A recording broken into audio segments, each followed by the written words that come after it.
എൽജിമോസ് വ്ളോഗ്സിലേക്ക് സ്വാഗതം. ഇന്നിവിടെ ഉണ്ടാക്കുന്നത് അയലക്കറിയാണ്. ഈ അയലക്കറി ചപ്പാത്തി, പുട്ട്, ചോറ് എന്നിവയോടൊപ്പം കഴിക്കാം. ഇതിന് 5 അയല, ഏകദേശം 1 കിലോ അയല കഴുകി വൃത്തിയാക്കി കട്ട് ചെയ്തെടുത്തു. ഇനി അരപ്പ് തയ്യാറാക്കാൻ ഇതിന് വേണ്ടത് 1 മുറി തേങ്ങ, ആവശ്യത്തിന് മുളക് പൊടി. ഞാനിവിടെ മുളക് പൊടിക്ക് പകരം 17 വറ്റൽമുളകാണ് എടുത്തിട്ടുള്ളത്. നല്ലവണ്ണം അരയുന്നതിന് വേണ്ടി കഴുകി വൃത്തിയാക്കി തിളപ്പിച്ചെടുത്തു. ഇനി വേണ്ടത് 17 കാന്താരി മുളക്, അല്പം മല്ലിപ്പൊടി. മല്ലിപ്പൊടി കൂടിയാൽ കടുപ്പം വരാൻ സാധ്യതയുണ്ട്. 14 ചുവന്നുള്ളി. ഞാനിവിടെ മഞ്ഞൾപ്പൊടിക്ക് പകരം 3 കഷ്ണം പച്ചമഞ്ഞൾ തൊലി കളഞ്ഞെടുത്തു.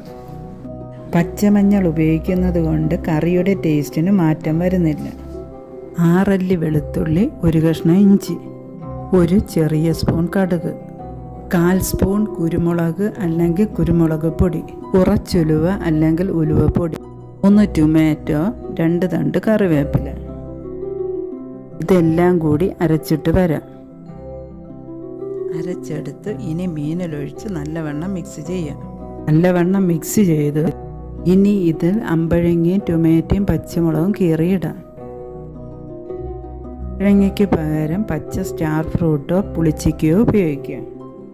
പുളി ഉപയോഗിച്ചാൽ കറിയുടെ ടേസ്റ്റ് മാറും. ചപ്പാത്തിക്കും പുട്ടിനും ചേരില്ല. കുറച്ച് കറിവേപ്പില കൂടെ ഇട്ട് കൊടുക്കാം.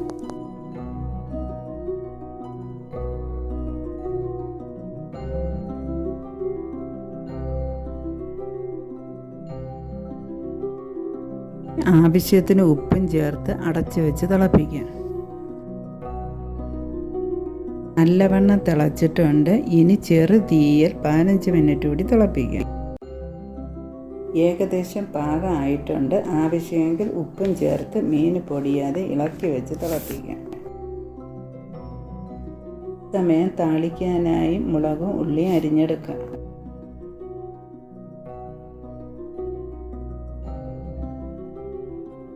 ചീനിച്ചട്ടി ചൂടായി എണ്ണ ഒഴിച്ചു കൊടുക്കാം.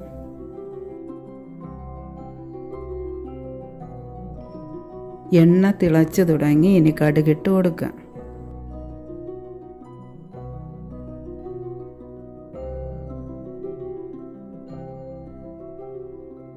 കടുക് പൊട്ടിത്തുടങ്ങി. ഇനി കറിവേപ്പിലയും കൂടെ ഇട്ട് കൊടുക്കാം.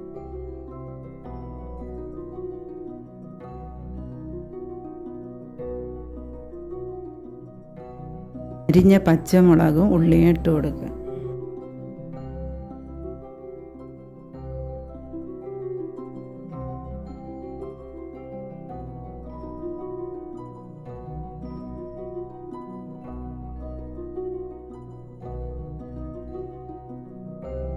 വണ്ണം മൂത്തിട്ടുണ്ട്.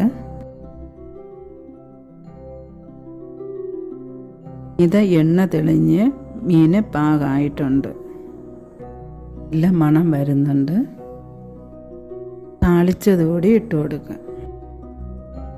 ഈ കറി ചപ്പാത്തിക്കും പുട്ടിനും ചോറിനോടൊപ്പം കഴിക്കാൻ നല്ല ടേസ്റ്റാണ്. കണ്ടതിന് നന്ദി. വീഡിയോ ഇഷ്ടമായെങ്കിൽ സബ്സ്ക്രൈബ് ചെയ്യുക.